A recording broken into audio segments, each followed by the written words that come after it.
ইয়া আইয়ুহাল্লাযীনা আমানু লা তাত্তাখিযুল ইয়াহুদা ওয়ান নাসারা আউলিয়া।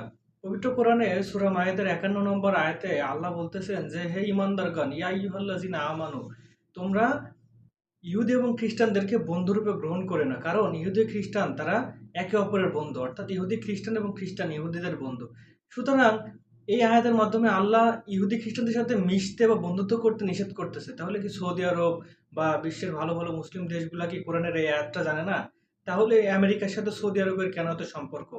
পৃথিবীতে কোরআনই একমাত্র ধর্মগ্রন্থ যেখানে মুসলিমদেরকে বা মুসলমানদেরকে ইহুদি, খ্রিস্টান, বৌদ্ধ, নাসারা তাদের সাথে সম্পর্ক বা বন্ধুত্ব করতে নিষেধ করতেছে। পৃথিবীতে এমন কোনো ধর্মগ্রন্থ আপনি দেখাইতে পারবেন না, যে ধর্মগ্রন্থে তাদের স্রষ্টা বলছে যে তোমরা মুসলমানদের সাথে মিশো না। অর্থাৎ মুসলমান জাতি বা মুসলমান ধর্মটা সঠিক ধর্ম এবং এটা আমাদের আল্লাহ থেকে যে কোরআন পাঠানো হয়েছে এটা সঠিক।